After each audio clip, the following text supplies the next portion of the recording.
time for all your binge-worthy pop culture news. Welcome to Up and Adam. Hi, guys. Welcome back and happy Thursday. All right, guys, so you know we're about to get into the Vanderpump Rules recap, but for those of you who joined us last night on Up and Adam Channel 2, our kind of like messy little sister Hellion channel for our Vanderpump Rules after party, well, thank you so much. Jason was on fire, even with his wisdom teeth out. He's kind of a monster in that way, but anyways, guys, we have a very special guest. You already know him. I can see you so excited in the live chat. We have Dave Neal, but before we bring him up, if you guys haven't already, go ahead, smash that like button. If you're not subscribed, get subscribed. Don't forget to hit that notification bell, and let's welcome Dave. Hey, hello. How are you? Good to see you. Good morning, man. Good morning. You know, this whole community is so amazing. I didn't realize we'd have such a crossover here. I love this. This is actually, I mean, I love also new collaborations. You're getting into the Vanderpump Rules drama now, and you already have, you know, like super successful channels. So this is fun. Yeah, you know, the recipe is the same. It's that parasocial relationship where you see what happens on the show, then you go to their Instagram for their apologies or their statements. And I've loved the crossover. It feels like I'm a student in a high school who transferred to a new school, and you're the cool kid who's like telling me everything, because I've learned everything about the show just in the last few months through your channel. Kind of like the Regina George from Mean Girls. Yes, exactly. I'm just kidding. But hey, thank you for watching, and thank you for coming on here. And also thank you for getting into the mess with us, because this is really, if anybody were to start watching the show, now would be the time. It's so wild, because I was talking to someone who is on the show now, and they were saying that the show from season 1 to 10, so many people are invested in the Scandival that now they're going back and rewatching old seasons, and they're getting hundreds of millions of views, which is wild. You know, I heard first about the Scandival while I was on my honeymoon in Indonesia, and it was you could hear about it on the other side of the world. I was like, what? So like these words are just in your head already, and everyone's telling you should cover this, you should cover this, and I go, oh, I'm too busy. And then you watch one episode and you're like, whoa, this is fun. You're like, I'm in it. Yeah, I'm in it. But all right. Well, watching last night's episode, now that you are in it, if you could give it a 1 to 10, I'm going to ask the live chat the same thing. 10 being the highest. Dave, what do you got for us? Well, I'm new, so I'm looking at it like 9. I'm looking at it like this is like hearing a musician's best song as their first song, and you're like, what else do they have? Like, this was blazing. I mean, every scene was dropping different clues as to what's to come with the cheating and calling each other whores, and it was wild. It's a pony. That's the thing too. That's actually, it makes it so much more fun that you are new to it, because you're probably looking at this group of people like, you guys are fucking crazy. Yeah, and like I live in this scene. I probably go to the same gym as some of them, and I work in stand-up comedy, which is the craziest people. And I'm looking at this going, wow, this is messy. And it's messy in primarily they're in their 30s. And I'm like, this is a 23-year-old mess, but they've been rewarded by having this mess for a decade that it just pays the bills, it seems. It just pays no, and some of them, you know, I know, are you familiar with who Stassi is? Yes. Okay, so she was fired after season 8, and she was the highest paid cast member at the time, pulling in about close to 700,000. And obviously we know that they're 1099, right? So they pay taxes on all of this. But had she not have been fired, she'd be pulling in close to $1 million right now. So yes, they are heavily rewarded for the drama, the chaos, the cheating. It's like taking a bunch of bad kids, like some of like the little asshole jerk kids in school, since you used the high school analogy, and just being like, this is wrong, this is wrong, this is wrong, in school suspension, or you are kicked out of school, and then taking those kids, putting them on a TV show and being like, you know what, we're going to reward all of it. Yeah, not just reward it, but it puts gasoline on the fire, because they know they'll get more screen time if they give the producers what they want. It's an impressive slice of Americana that we've dipped into here. Yes. All right. So we kick off the episode with Tom Schwartz and Katie Maloney. Now, for those who are watching, obviously, we know that Katie and Tom are going through a divorce, and she had one request. Actually, they had one thing that they agreed on, and they haven't agreed on much over the years. Dave, it's been a little bit of an up and down relationship. He cheated on her all the time. And then he would tell her that she had Karen-like haircuts. Maybe she's not the prettiest, like just probably not the husband that you would want. But she asked, please, if you're going to go and hook up with anyone, don't do it in our friend group. Don't embarrass me, which is the very thing that he ends up doing by kissing Raquel. Now she's pissed and he can't understand why. Yeah, and in the fact that she said, no, makes Raquel probably twice as hot to him. So, yeah. I mean, look, if the rules change, I think Tom Sandoval was the one who said, "Hey, what if he decided to just change his mind?" It's like, well, like run that by your ex because that was part of the condition of your friendship. Yeah, no, I mean, or just, I guess you just don't care if you have a friendship. I mean, you saw the wedding episode, right? Yes. So even when he gets drunk, and we know how production works, they're like, okay, well, we have Tom Schwartz mic'd up and Katie's over here having dinner with Christina Kelly. So Tom Schwartz, we need you to go walk up and film this scene. And he walks up and he's like, Bubba, are you okay? You know what? Actually, you have a lot of shit going on in your life. You have a lot of issues. And I'm like, wait a minute. She's sitting here minding her own business, eating her dinner, and you came up and interrupted them. But he's like, I'm so sick of, like, you were the queen of gaslighting. What?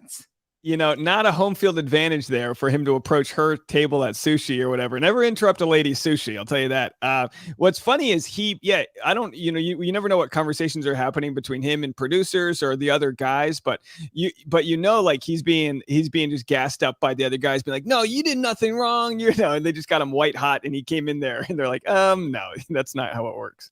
Yeah, but it all comes down to, it comes down to if they weren't trying to have a friendship, then none of this would happen. And in real life, you would never want to torture yourself by maintaining a close friendship with an ex. You would just move on, in most cases, if you could.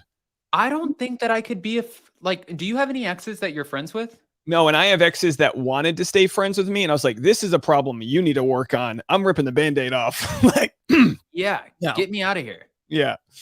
I mean, I get it that this is a very weird situation. It's not very conventional. Whereas like everybody wants to keep the pile of money, right? The pile of money is coming in. And in order to do so, we have to film these very awkward and strange moments. I don't think I could do it. Yeah, and sometimes it's better for the other person. I don't know if this might sound toxic, but I think it's better. It's better for Katie that Tom shows his true colors. Like, I'm going to make out with Raquel. That way Katie can probably move on quicker herself because it's like there's no what if, like it's like, all right, when the transaction of the relationship's over, he's an asshole. And then she can see that and then she can move on, hopefully. Yeah, I agree with that. Did you find it strange that Tom Sandoval feels like Katie's blowing this way out of proportion when she's calling Rachel a whore and all of these other, I mean, I hate saying that word. I really do, but she's calling her all of these names and he's sticking up for her. We're starting to see for the first time that he's like, okay, kind of leaning in her favor. Now we know that they hooked up in Mexico. So there's things going on behind the scenes and Katie's obviously super upset about all of this, but how do you feel like, is it giving you red flags? If you were Ariana and you see the way that Tom is sticking up for Raquel, would that be a red flag thing? Or no, he's just, if you didn't know about the affair, he's just being a good guy. He's being kind and he doesn't want a woman to be disrespected by being labeled that. Well, it definitely changes things that we know what's going down behind the scenes and what's, in that whole story. But at the same time, it's just like they have different moral values, it seems. So for Katie, she's not just mad that he made out. It's that he did it in front of everybody. And she thinks that everyone cheered for them. And they did. They all cheered. And she took it as kind of a sign of maybe she's being ostracized or kicked out of the group because everyone's supporting this other thing. So I think it's way more deep. And whereas Sandoval probably is more of like a kind of Cro-Magnon. He's like, but you're single, he's single. What's the big deal? Like he's looking at it from such like a simple place. And Katie's probably way more emotionally layered to like actually process to go, no, it's offensive to our relationship and what we built. And he went back on his word. And so, but is Sandoval setting himself up to take some heat off of Raquel? Yeah, I guess so. Yeah. I agree with that. And you know what I'm noticing about Sandoval in this episode, especially when we get to some of the awkward conversations like this one between him and Ariana, and they're talking about her freezing her eggs and him getting ready to go do the deed to fertilize those eggs.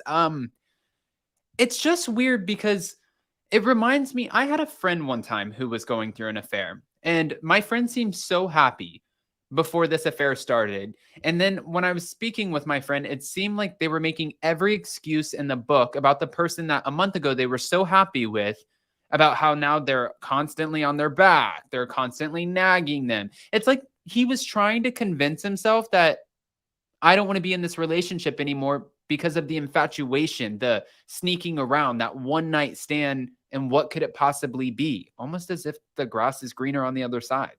Oh, always. And that's the grass is greener on the other side is the biggest issue with people that can't find happiness, because there'll always be, and especially in Los Angeles, there'll always be another younger, hotter person that walks by, and you need to decide, like, is this relationship something I'm actively being a part of? He's very passive here. She's like, I want to freeze my eggs. And he's like, well, she wants this to happen, so I guess I'll do this. He's very much just like a dog being tugged along on the chain, and it's law of attraction, right? So the second he feels like he's found something else that's giving him more love, he's got this bitterness that he's bringing into this conversation, and she's giving it right back to him, because that's just how it works. Yeah. And I also feel like too, when she's saying, listen, I got healthy to have my egg retrieval. I had to take certain steps. You need to get healthy too. One of the things is to not stress as much, but we can't really control that. We have $1 million in their new restaurant. The kitchen staff has quit. Well, got fired technically. The booth guy can't cut shit right. Everything is going wrong that could possibly go wrong. And then she's like, I understand that's stressful, but maybe lay off of the shots. Maybe kind of chill out a little bit. And he's like, that's my problem. Like, everything I do is wrong. It's like, this, what? She's asking you to be a little bit healthier, you douche. Yeah, like switch to a light lager, maybe. Like it's like that's about as heavy of a drink as you can have. And he's like, well, that's how I cope. It's like, well, okay, man, maybe 15 years ago, but bro. And it's unfair, unfortunately, the gender issue here, because she's got to deal with the biological clock that he doesn't have. I mean, men have a biological clock, but not to the same extent. So he's total F-boy. He's in the band. He's got his fingernail. No offense to getting his fingernails done, but he's worried about all these things. And it's like, if you only have a couple extra hours in the day, maybe an hour at the salon is one of the things you can cut out. But he's like, I can't be out there with my fingernails chipped. And it's like, all right, that's the priority, I guess. I mean, and by the way, when I saw this photo and I saw how he was looking at her, but then I saw this photo and saw how he was looking at her, I was like, yeah. And look, maybe the relationship with Ariana was doomed to fail, but it seemed like he couldn't let it end in the healthy way or make those strong choices. There's just never an excuse. I mean, end the relationship and move on and do whatever you want. But yeah, I mean, it just makes her look so dumb. And trust is something you give your partner, and even if they don't deserve it, it says more about you. Like, Ariana seems like a trusting person, and right. And sometimes that'll lead to like someone preying on and abusing that trust. I agree with that. Do you think that deflection is one of like the key components to identifying a narcissist? Man, it's so funny, right? Because Los Angeles is the home of narcissism, right? It's literally the entertainment capital, so everyone comes here. But it's so hard because you're on a show where everything's fueled and gassed up. Like, I don't know how they act on their normal Tuesday versus when things are heightened. So this is how they act. Yeah, this is how they act. Yeah, I mean, look, there's a reason why these people these shows become successful. It's not just, a couple of regular people that are modest and humble and this and that. They're there because they offer traits that we watch with our jaw dropped, because we're like, oh my gosh, how do they not see how narcissistic this might be, or how self-centered? But everyone's just worried about themselves. And it seems like it's a total lack of accountability with every conversation that we're seeing play out with Tom Sandoval on this episode. Like with the one with Ariana, it's like, you want me to not be me because now I can't take shots? And it's like, no, you asshole. She wants you to she wants you to be around for a long time, and you're her partner, and she wants you to be healthy. And then he's like, flipping out over the restaurant. And he's like, listen, most performers, when they give a B performance, that's good. Like, we don't need an A-grade restaurant. I'm like, what kind of stupid mentality? I hate the word stupid, but what kind of foolish mentality is that to open a new business and be like, as long as you get a B or a C, we're good? Yeah, a restaurant has to earn that B rating because there's restaurants where I'm like, hey, I don't know what they're doing behind the scenes, but this is worth it. But not a new restaurant. My wife would not. That's the first thing she searches on Yelp is like anything below an A rating is not happening. And here he is admitting before they even have this place open, hey, let's give them some potato chips. We got to open. And then I love what Schwartz was saying when he was like, look, you huff and puff about doing all this stuff, but you're never there to actually get it done. He just like Sandoval. I mean, it does not sound like the type of guy you'd want to go into business with. No, not at all. And I have to say this too, like when I was working, I want to say with them because they both own 2.5%, which every time I say that, everybody in the live chat is like, Adam, they own 5%. They actually own 2.5% each of TomTom. And when they would come in, it was like a show, right? They would come in like Mickey and Goofy, who when the characters come out at Disney, everybody sees them, they get excited, they take photos, you get waves, you get like, hello, how are you? And then it's like, boom, they're creating that kind of like exciting environment, and then people are spending more money. That was the whole situation. They were brought in to be mascots. Lisa Vanderpump is a very smart businesswoman. So is Ken. I mean, he's not a woman, but you know what I mean. And for them, I feel like they took what they thought which is a very successful restaurant. Look at TomTom, man. We did this. Our names are on that building. Not realizing that they didn't have much to do with the success of the restaurant as far as putting together the kitchen staff, putting together the service staff, putting together the logistics to make it a well-oiled machine. They just got to kind of show up and then film a couple scenes like they were cleaning the bathroom, which we know is pre-produced. And now I feel like they took that, it fueled their ego, and they're like, let's open a restaurant, man. Yeah, and the actual like general manager there, like he's like, no, we can't do this because of that. And there's a reason why every decision gets made, and they'll come in and be like, why isn't the kitchen open? Well, because the whole staff got fired or quit. It's like and meanwhile, this all happens while they're in Mexico making out, at the pool. You can't write this. You can't write this. And you know what else was funny too? I worked in hospitality for over 10 years, nightclubs, restaurants, all of it.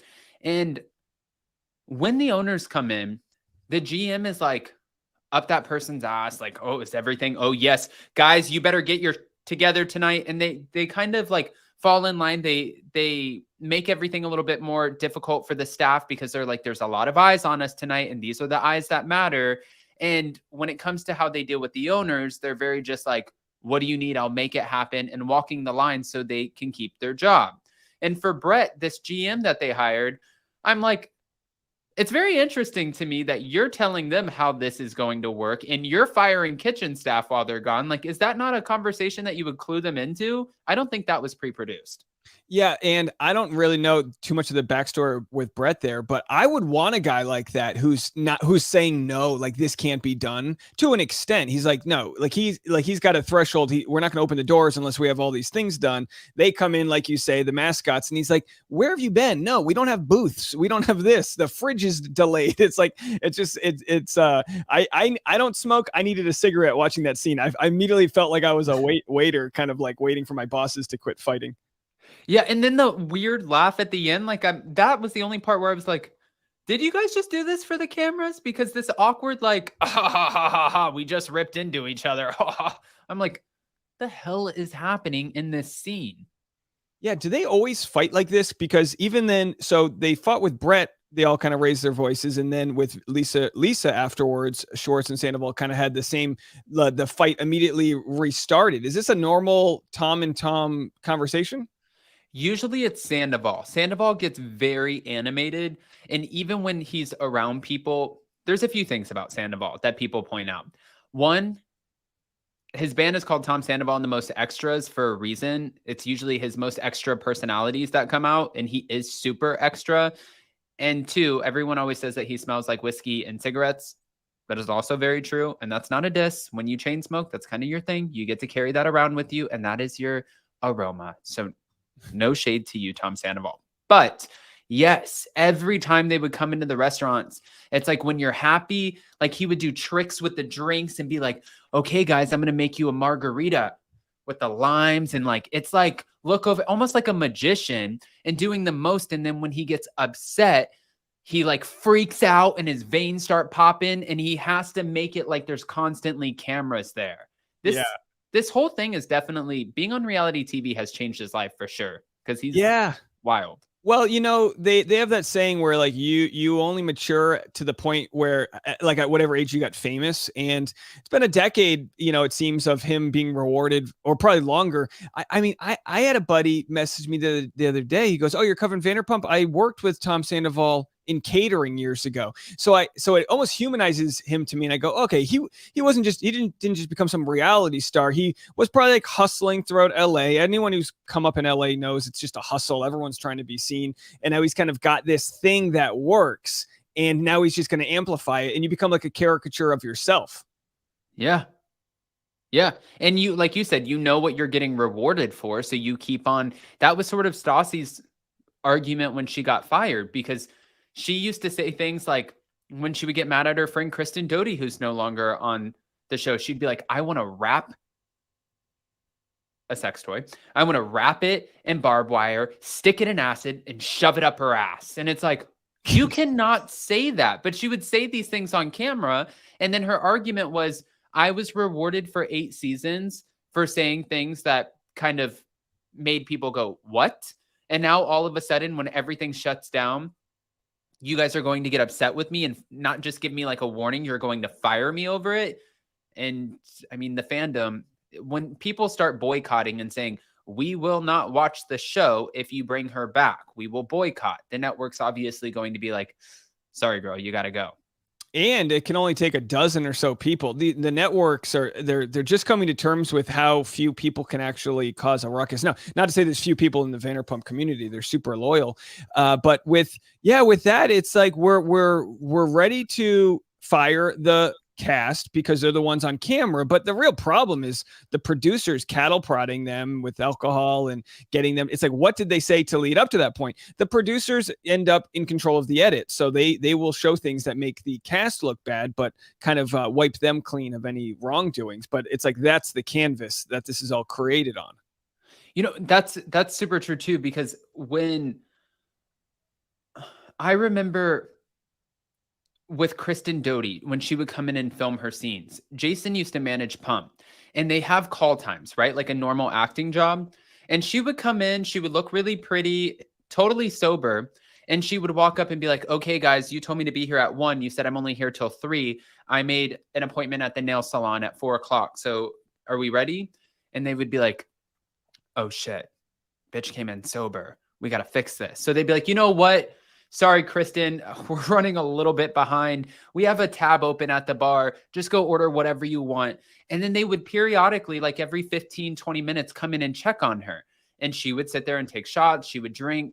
And then finally, after 3-4 times, when they'd be like, "Kristen, are you ready to get mic'd up?" And she'd be like, "I'm ready."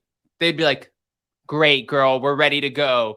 We're ready to go." So it's, yes, they put them in these awkward positions. I also remember another time when I was working at Sir, and they were bringing Stassi in, and they wanted her to confront somebody, and they wanted her to call something out that she wasn't comfortable with.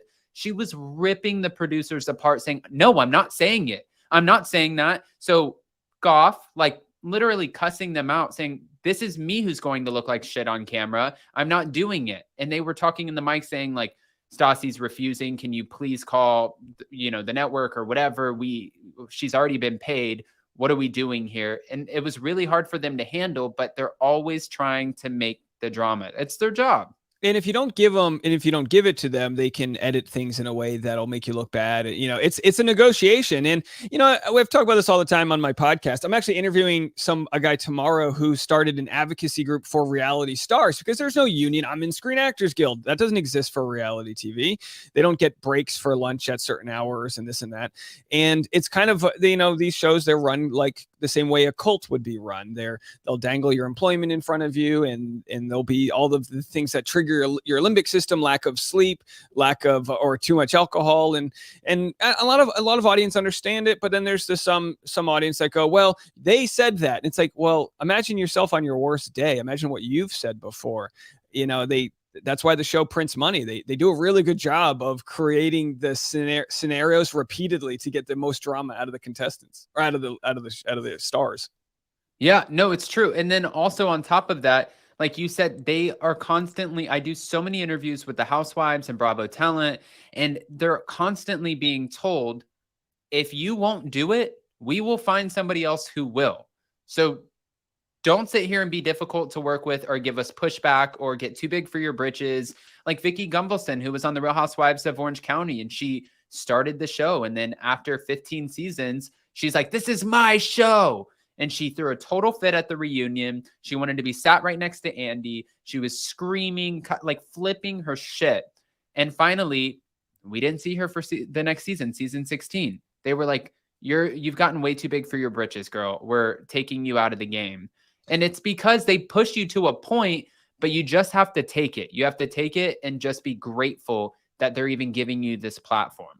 Yeah, and at least now with social media, you do see people can start defending their edit. What I do like about Vanderpump and Watch What Happens Live is that they will give you a chance to talk things out afterwards versus shows like The Bachelor, which is the main show I cover. They're so tight-lipped about the edit that they hold off all these other scenes. I mean, Vanderpump will show you these extra scenes and show you what you might have missed, and it does a really good job playing into the curiosity of the audience to take the show outside of the time slot and act, because this is what I need to cover TV. I'm covering Bachelor, Love is Blind, Vanderpump. I need to know that there's spillage after the show's over. You know, you watch Survivor, all right, someone got snuffed, it's over. There isn't as much discussion, but these shows, there is a lot of conversation that happens after. Whose side are you on? Well, you know, what context was missing? What tweets or statements come out afterwards? And we're piecing it together like some crime scene detectives nobody asked for.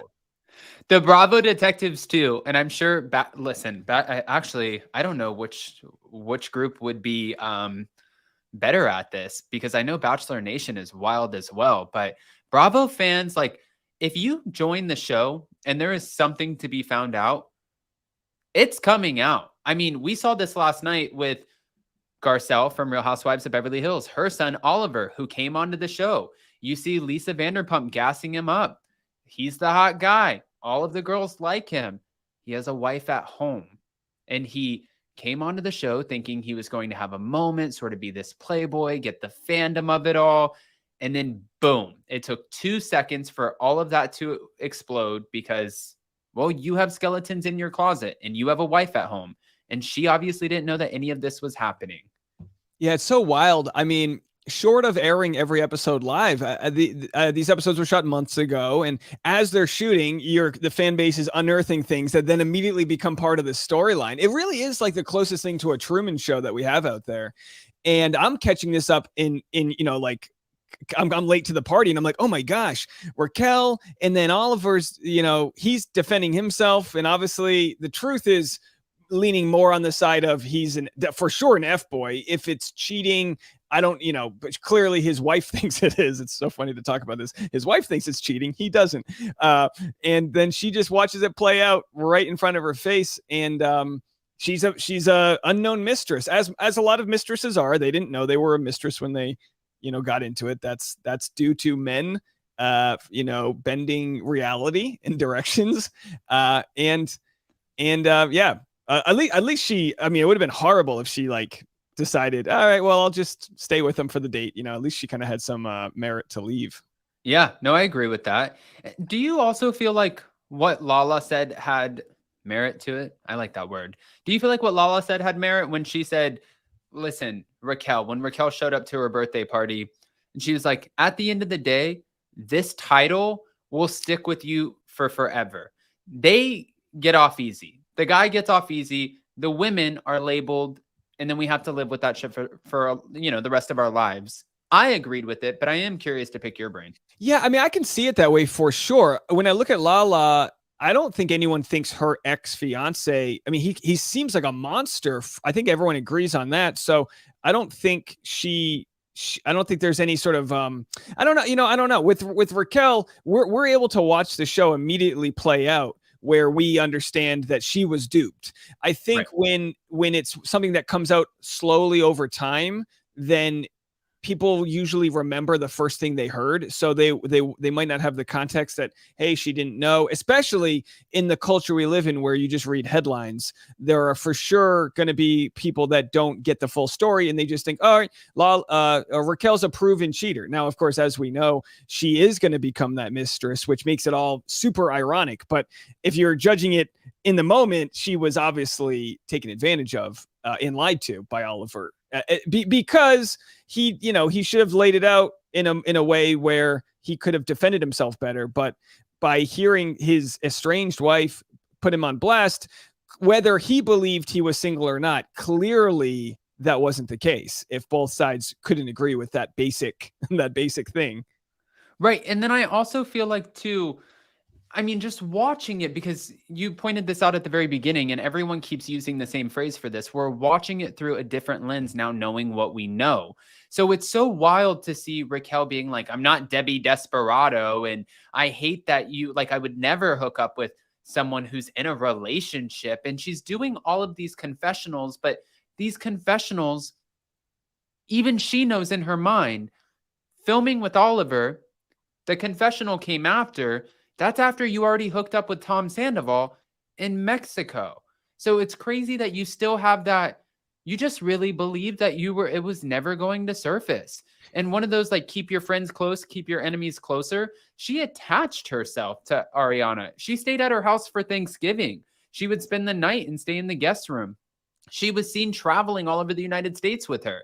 She was at BravoCon with her. I was at BravoCon with them at the Gansevoort, and she was sitting there like huddled between Tom Sandoval and Ariana. And this is 3.5 months after they've already started this affair. So it's like she really latched on to Ariana to just be like, nothing's going on. Nothing's different. It's not weird. It's kind of crazy. Yeah, I mean, like you said, the keep your friends close, enemies closer. Who would have thought, with how close Raquel was, that she would do such a thing? And of course it's wrong. And the human condition and ability to disassociate and just completely compartmentalize the fact that it was the mistress, and yet knew she was not or knew that she was acting innocently in this one area. She's able to just completely put that wall up. The biggest thing, I didn't know Bravo had a BravoCon. I'm loving this community. I'm gonna have to be finding a ticket to that. Hey, BravoCon. Actually, if you want to go to BravoCon, we're gonna be at BravoCon. Jason's running one of the booths for. Her name's Caroline Stanberry from the Real Housewives of Dubai. But last year we went. Man, it's like pandemonium. It's going to be in Vegas, November 3rd through the 5th. It's crazy. We would love to hang out with you. It's going to be such a blast. It's literally nuts. It's absolutely freaking nuts. That sounds like so much fun. Yeah, with Raquel, I wonder. Now, of course, she was in the wrong. Obviously, she knew Ariana and Sandoval were in a relationship, regardless of the status of that relationship or where it was going. But you do wonder, with all that said, if she was able to, and we'll probably find this out in the coming weeks, but if she was able to, hear a narrative from Sandoval that the relationship was just for the cameras and it was dead and this and that. But like I said, there's, I always try to see the best in people and try to defend them, but it's really hard to wrap your head around how she's going to come off as anything but a complete villain when that comes out. Right. And you know what was interesting is Tom Sandoval sat down with Howie Mandel for his first interview. And when he did, he's like, Howie said, do you not think that Ariana, did she not know that any of this was happening? And he's like, I feel like she just sort of, this is not verbatim, but she was just kind of either ignoring it or not paying attention, or I don't know, Howie, maybe she trusted me. And it's like, yeah, no shit. You've been in a relationship for a decade. Of course she trusted you. But one of the things that Katie and Lala, that they keep saying is the reason they feel Ariana did not see that this was going on was because she was so close to the situation, whereas they were a little bit more removed. So they had a different bird's eye view on it. Yeah, absolutely. And regarding that interview, these are the types of things you deal with in high school and college. The idea that, you might have a jealous or you might have a partner who doesn't, if I'm not jealous, my partner thinks I don't love them. And it's like, what sort of relationships did you come from that's the case? So clearly Ariana is a beautiful, successful, confident women. I mean, everyone's got their own issues. But Right. the least of which should be her wondering if her partner's cheating on her. That I think should be, everyone should strive for a relationship where you don't have to wonder. And she seemingly didn't wonder. And that's why it lasted, the secret maybe lasted so long because of that trust. Right. But also, what a shitty perspective on what a relationship should look like. Like, what? Yeah. Like, you know what? I mean, honestly, I think this is kind of crazy because Andy Cohen even says this on Watch What Happens Live. He's like, they're all narcissists, all of them on reality TV. You have to be a narcissist to be on reality TV. And I was like, well, that's a hot take there, friend. But it's like if he's a thief and he steals something from CVS and he's like, they didn't even have a security guard at the door. It's like they wanted me to steal. It's like, oh, maybe they just trusted that you would obey the rules of the relationship. Yeah. I would love to sit there and just, no, I wouldn't. I was going to say I would love to sit there and just pick his brain about a few things, but I absolutely would not. Sometimes I would have some really cringy conversations with Sandoval. Now, he did have good moments. I don't want to just paint him like he was like this terrible person, but I remember one time when I was like manning the phones, this was 9-10 years ago at Sir, I was like manning the phones and he would walk in and be like, hey man, did anybody call to ask about me in last night's episode? And they would be like, no, they didn't. And he'd be like, oh, it's probably, I was just hearing from some of the other hosts that people are calling all the time. So I just wanted to check and see. And I was like, okay, well, they didn't call. I've been here for 6 hours. And then another time I remember telling him, hey man, congratulations on your new home in Valley Village that he currently shares with Ariana that they're about to put on the market. I was like, congratulations. I said, dude, $1 million home like that. And I meant like $1 million home, not like 1 million, but like a home of that caliber is crazy. Like you have to be so proud. And he's like, actually, bro, it's 2.2 million. And I was like, that's you're missing the point. Well, what we see is I'm reading this book, Atomic Habits. It's amazing. And they talk about dopamine and the idea that you get this dopamine rush when you do a new drug. And then over time, you slowly lose that rush because you anticipate the reward.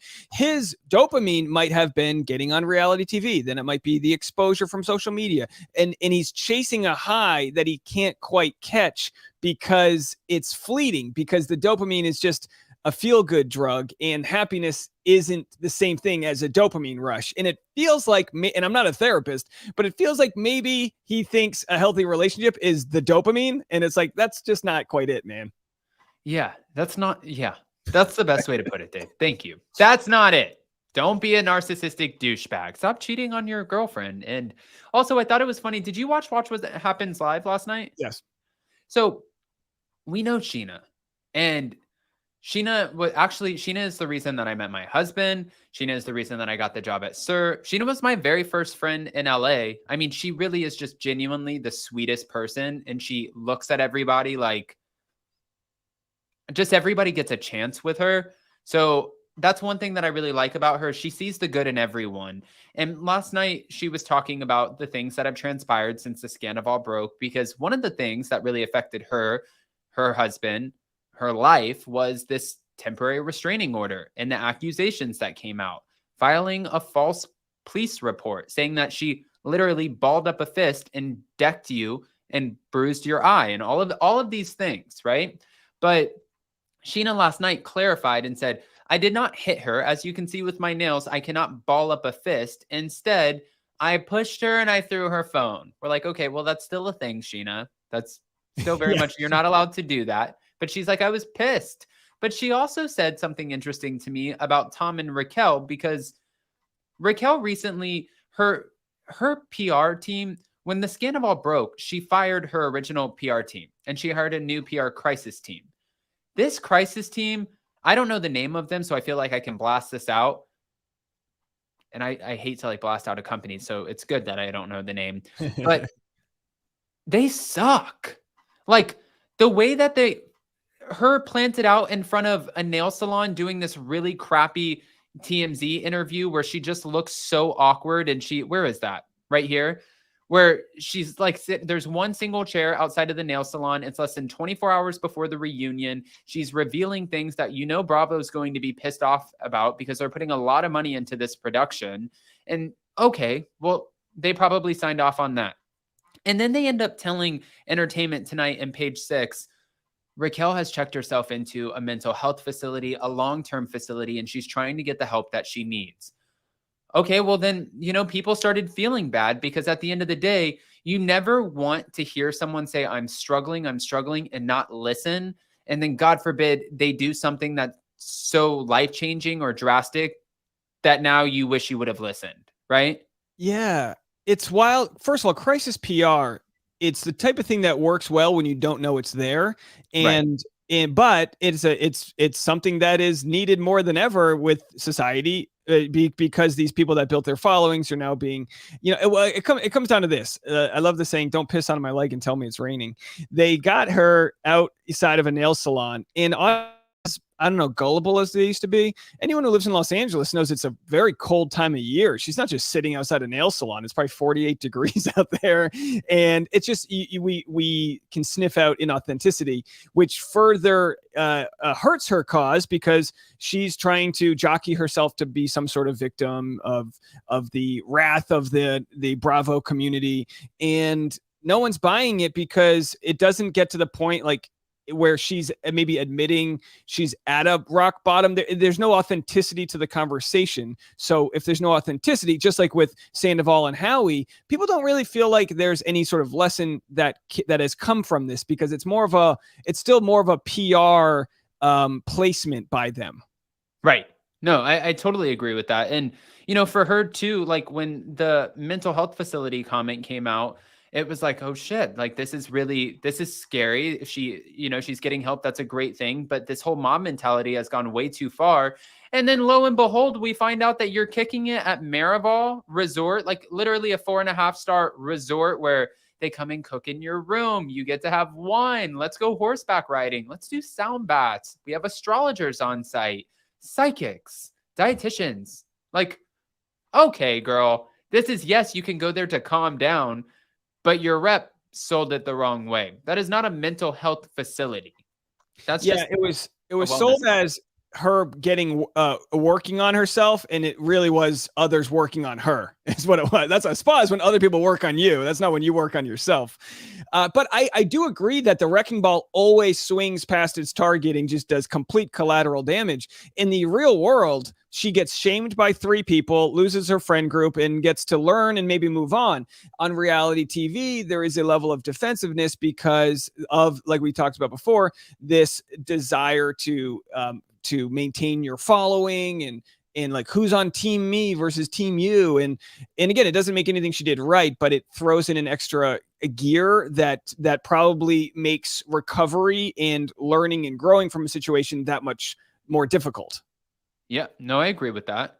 I agree with that totally. And now, unfortunately, when you're labeled as this person who has the ability to just look your friends in the face and be like smile in their face and then hook up with their partners. Like we have Katie, who now doesn't trust Raquel, can't form a friendship with her, even though her and Tom are going through a divorce, but she asked this one thing. So that friendship's out.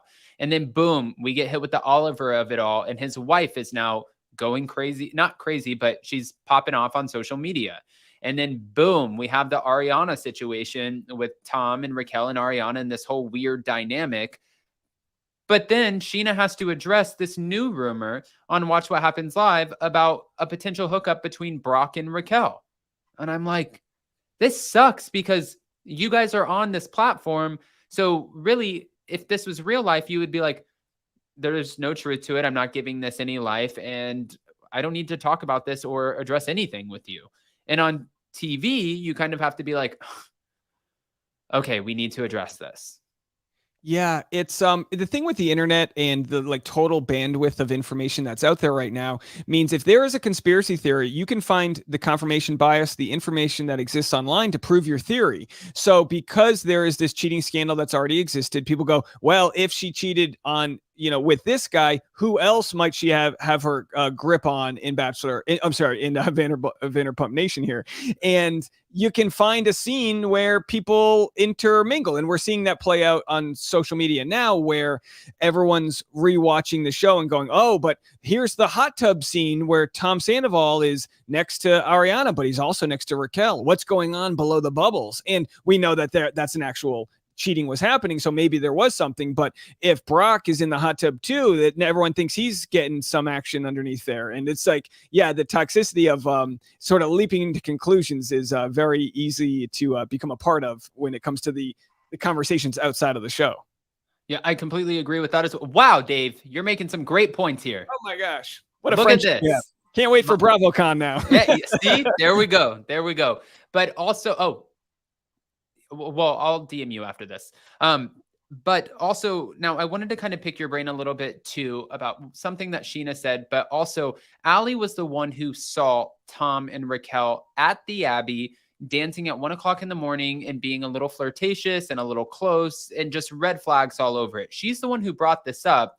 But then last night on Watch What Happens Live, Sheena said, well, she was asked, do you think that this relationship with Tom and Raquel will last? And she said, no, this was birthed out of complete infatuation because they were sneaking around. And I've already heard that the relationship has gotten really toxic.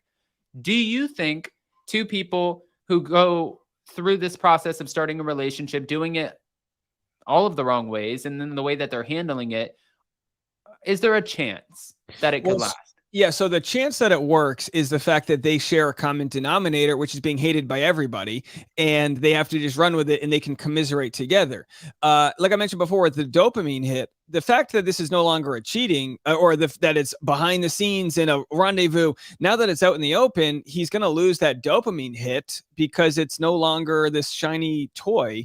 And that's probably more likely the case, that it just loses its luster. Wow. Okay. No, I mean, I thought in my mind, I'm like, this does sound like it. Again, like I said at the very beginning, it's almost like the grass is always greener on the other side. But then you get to the other side and you're like, oh shit, I have to water this grass too. This is, like, it's like my dad always told me this. When you move on to a different relationship, like you either decide to nurture the one that you're in and try to give it your all, or you find a new set of problems. There will always be things that you have to deal with. And you'll have to face those challenges. So do you want to face the ones that you know, or you want to go with the devil that you don't?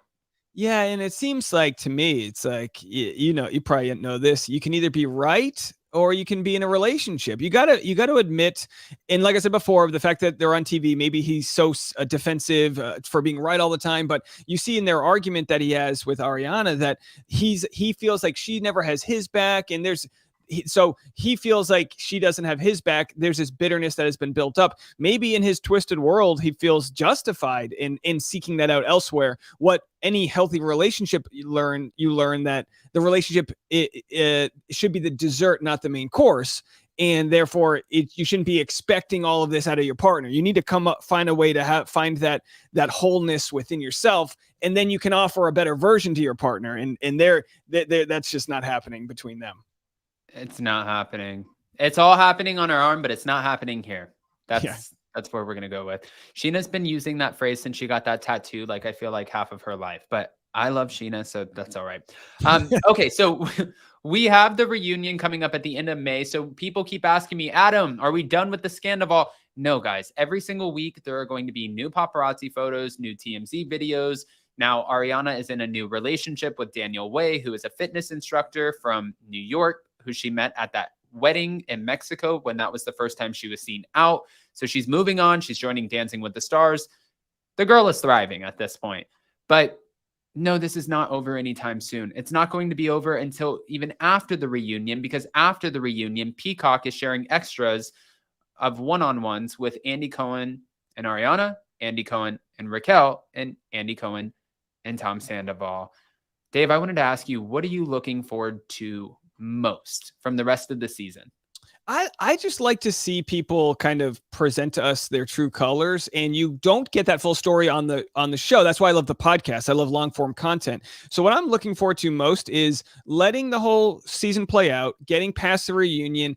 It's not till after the reunion that people will then want to amend what they said or respond to each other, and then like that's where I thrive in the Bachelor world, is like the content between the content. It's the jazz. It's the music between the notes, and that's what the audience loves in the parasocial relationship, is finding out, it's not going to end. Sandoval's not going to just go quietly into the night. He's going to try to jockey for whatever victimhood or defensiveness he has. And we're going to watch it all play out with Ariana. I mean, you think she's got some random desert hookup at Coachella, but then, as you know, living in Los Angeles, she drives him to LAX. That's a multiple hour journey to drop somebody off. That is love. And normally a long distance relationship, I would say, oh, that's going to start off kind of like with trust issues or whatever. But maybe that's a good thing to have a relationship that's like far away. It takes away the pressure of needing to ramp it up into something. She gets to go on Dancing with the Stars, and the whole fan base of Dancing with the Stars is going to love her journey. I mean, whatever they're paying her, it's not enough to do Dancing with the Stars. That is going to be huge for the show. I'm so looking forward to it. I can't wait for that. No, I definitely agree. And yes, a trip to LAX, you've got to love somebody for that. Even when my friends would fly into LAX, I'd be like, I will send you an Uber. There's no way I am sitting in traffic for an hour and a half there and an hour and a half back. And that was just Sherman Oaks. So yeah, I love my wife, but I'm like, oof, rush hour. How about I'll get you an Uber Deluxe? Yeah. Sorry. It's not happening. And then they're on the curb, and it was a paparazzi photo of them making out. What you don't see is the 7 employees with whistles, move it along, just yelling at you. It's a very pressure cooker situation. They're like, we don't care if you're famous right now or you're a part of the Scandival. Get your ass out of the way. We have other cars coming in. Yeah, definitely. Well, Dave, for everyone who's watching, and by the way, everyone's loving this collab, we would love to have you back on in the future. And I have your YouTube channel up right here. It's wild too. You have like a few channels on here. Yeah, I've consolidated most of my stuff to my main channel just because that's the channel that's thriving, but you can catch my stand-up comedy and my vlogs and all the other content. I also launched my podcast, Bachelor Rush Hour. I launched it in the fall. It's doing really well. I'd love to have you on sometime if you'd love to come chat. I do that daily every afternoon. So for people's rush hour commute home, I've got a new 30 minutes just kind of like compiling all of the day's news in one place.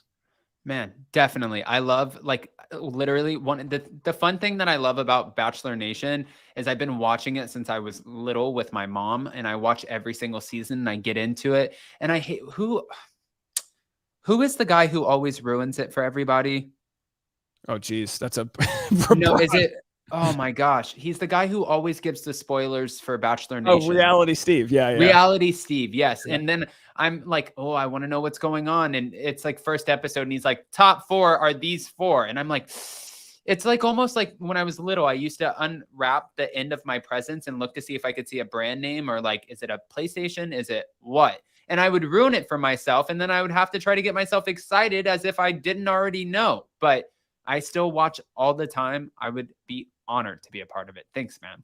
Yeah, and Reality Steve's so funny because he, just like myself, has gotten interested in Vanderpump, and we'll send voice notes back and forth as just like 2 old men being like, wait a second, he was cheating on her? And it's like, it's just so funny to catch up. And a big shout out to the Vanderpump audience for being very welcoming to a latecomer. I mean, people for years have said, you got to check out this show, and I had no idea what it was about. But I'm in it, and I appreciate everyone's patience and helping onboard me to this new community of chaos. My gosh, man. Well, now you're a part of it. So welcome in. And if you're around next week, I mean, it won't be this early because like I told you earlier, I haven't said it on here, but this is a little bit of a weird day for us in our schedule. But next week, we would love to have you if you're free. This collaboration was awesome. Everybody in the live chat, it speaks for itself. They love you. So we'd love to have you back. Yeah, I would love that, man. Thanks so much. Absolutely. And guys, if you're not following Dave, then you can also go to the description of this video, click on the links, or like I have his YouTube channel up right here. You can check that out and also go check out his podcast. As you see in the corner, it's so important. I already clicked subscribe on it. So make sure you get subscribed when his videos pop up, smash the like button, set your notifications, and go support a fellow content creator. Dave, we appreciate the hell out of you. Thank you so much. Yeah, thanks so much for having me. All right. I'm going to go ahead and drop you down, and I'll see you in the back room in 2 seconds. All right. All right, guys. So definitely go check Dave out. And if you haven't already, do all of the same YouTube things over here. Smash the like button, get subscribed. And then also for Up and Adam channel 2, we have more clips coming your way the rest of the week. And we are getting ready to go on a trip next weekend. So we will be posting vlogs for our members only. We have another Vanderpump Rules members only live this upcoming Monday, and that'll be at 7 p.m. Eastern. If you are a part of the members, you know that this past Monday, we had Richardson from Vanderpump Rules on with us, and he talked about the lack of diversity on the show. He talked about his interview process. He talked about being asked on the show and why he did not join. He dived into a lot. That's $2.99 a month. You guys can check it out. We go live every single Monday at 7 p.m. Eastern, and it's like our peek behind the curtain, behind the scenes of everything that's going on. Also, I know everyone keeps asking me about merch and if we have more merch coming. So I just wanted to give you guys a little bit of a heads up. You can check out the new merch now that we have a BravoCon situation that's coming up in November. We did go ahead and post our BravoCon merch. Well, it's technically BravoCon. It's like a silly little play on maybe any of the housewives that might have done some time in prison or maybe are looking to. I know that sounds really shitty, guys. I apologize, but it was just a funny play on words. And we have our Pumped merch. So go check that out as well. We have it in every single kind of way that you might like it. With that, guys, I'm going to get off here and go. I love you guys, and we'll see you next time.